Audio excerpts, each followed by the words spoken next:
দুর্গাপুজো, লক্ষ্মী পুজো, কালী পুজোর সব তো গেল। এবার কিন্তু শুরু হয়ে গেছে জগদ্ধাত্রী পুজো। আর তোমরা জানোই কৃষ্ণনগরের জগদ্ধাত্রী পুজো মানেই সেরা।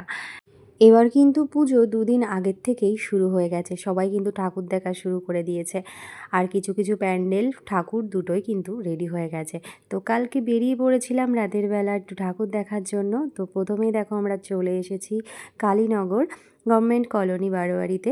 তো ওখানে ঠাকুর হয়েছে, রেডিয়ামের ঠাকুর। আর থিমটা তো তোমরা দেখলেই। তারপরেই আমরা চলে আসলাম সোজা ক্লাব প্রতিভাতে।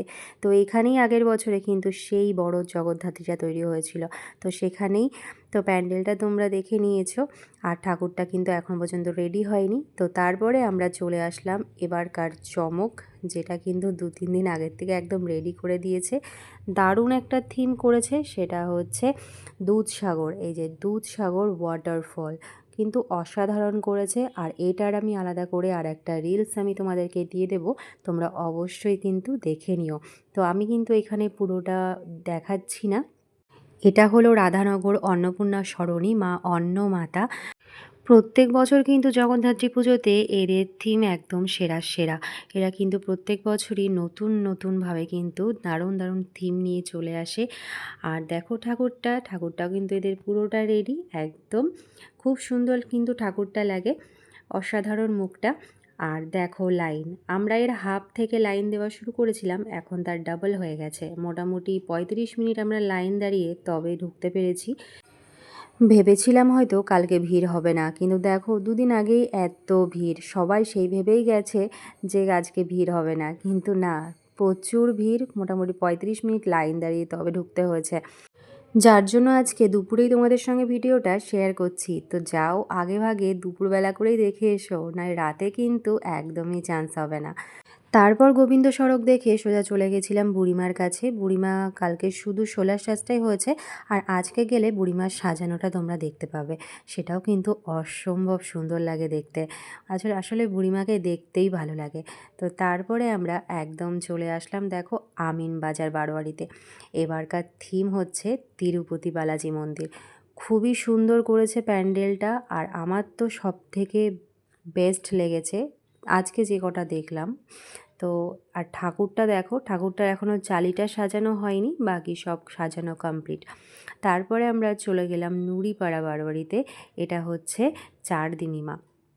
এই ঠাকুরটা আমি এইবার প্রথম দেখছি, এর আগে আমি কোনোদিনও দেখিনি। এটাতে অ্যাকচুয়ালি আসা হয় না। আর এটা হচ্ছে প্যান্ডেলটা।